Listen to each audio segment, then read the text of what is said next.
To care. Good morning, Mr. Smith. It's time to take your medicine. I lean in a little bit and say the same thing again. I'm not sure if he hears me. I'm not sure if he's there. It seems to me his mind is now far beyond repair. I take some time to wipe his brow and comb back his hair. His great green eyes have seen such sights, but now all they do is stare. I wonder if he's there. Can this be the end of life? It really isn't fair. He used to be a prison guard, now his prison is his chair. So easy just to disregard and to look elsewhere. Dreaming often of the past, but pleased to have you there. Feeling softer in your heart, that's how it feels to care. But nothing could prepare for the sight of a lady who's lost to her hair, vision impaired, visibly scared. A decision on if she'll keep living is there, and she can't even share what's going on with her. The covers are on, but still she does shiver. Or the old man who now has a cancerous liver, and he's just turned 82. A family tree ripped at the roots, hereditary disease. Accepting the truth is what he must do. It's easy to say, but to do, well, what if it was you? It's hard to consider, isn't it? That's the end of your dinner, Mr. Smith. He's looking much thinner, this could be it. Unbutton his bib, he mutters a bit, a cough and a splutter, a dribble of spit. I tell him a fib. I cannot help it. I say, Mr. Smith, you're looking a better today. Just mind how you sit. Have you been drinking? Plenty of fluids. Why do I do it? No reply every time, but still I pursue it. I play his favourite music. On his table I place a paper and pen, although he cannot use it. I wait till the end of the song. My shift is now done. I call, goodbye, Mr. Smith. My head is so full of why we exist, it excites till it hits. I cry just a bit. Is this defined as doing my bit? A gift in kind for the time that I sit, or could I do more? I smile again as I close the door.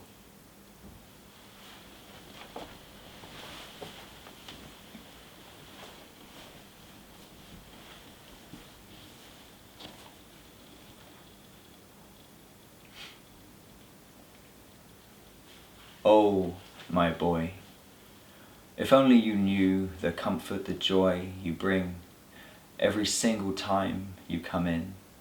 I try with my eyes to smile or grin, but to be paralyzed is a terrible thing, and I'm frightened of it.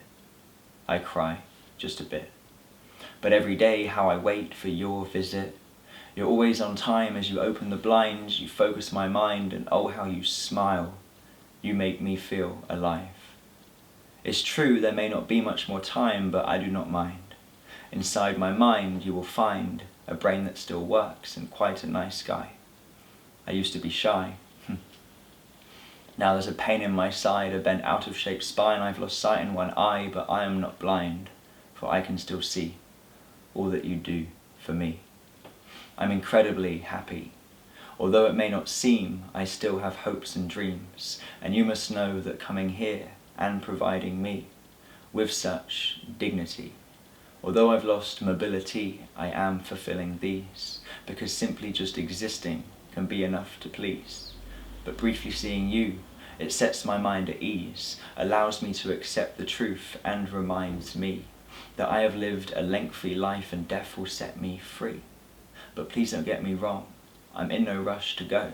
I'm just verbally, internally wording pleas that you will never know. I'm simply trying to tell you to continue. You're a star, and I know you're lying. And we both know that you are. But when you say I'm looking good, it deeply hits my heart. You remember I like guitar. You play that album from the start, playing all the parts, no matter if it's past the time that you must depart. But my favourite part is when I see you put down that paper and pen. It is then I feel human again.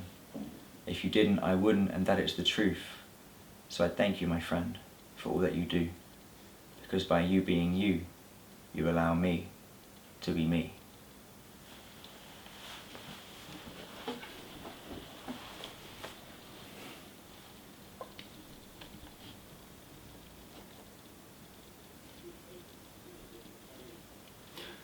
Time's getting on, it's 5:33 outside flat number 1 with a turn of the key. My next shift has begun. I hear, "You're early." I look up and I see Mr. Jones in his robes. He's 83. With an outreached arm we greet, he seems calm, the heat of his palm, the beat of his heart repeatedly fast. The feelings he's feeling are easily masked, but I see the scars. Recently life has been frequently hard, secretly hiding in those walks to the park. At home a wife who is dying as he falls apart. His hand leaves mine. It's getting dark. He says, "She's asleep in the next room. Let's make a start." He opens the door and inside he goes, steps on the floor, treads on the clothes, on dresses she wore to hundreds of shows, on socks that are worn and dusty tuxedos. And there in her bed, tucked in, covered nose, peacefully sleeping is Mrs. Jones. But she isn't well, she's weak in the bones. Since that week on her own in that bleak nursing home, she weeps and she groans. A once proud lady, a mother of 2, it's so sad and so crazy, but what can you do? She lays there in pain, unable to move. My gaze turns away, frustratingly moved. In a frame on the table, her age 2. From cradle to grave, there in plain view, patiently fading, she won't improve.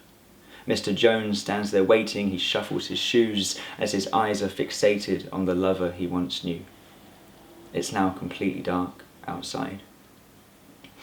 We wash her all over, then we start to dry. I see Mr. Jones and there creeps from his eye, on his cheeks there secretes little peeks at his life. He's so unbelievably defeated by this question of why.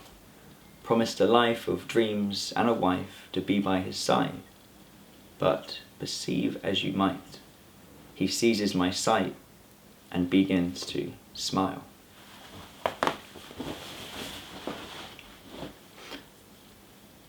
Young man, we are all going to die, and these tears, though they fall, I do not cry.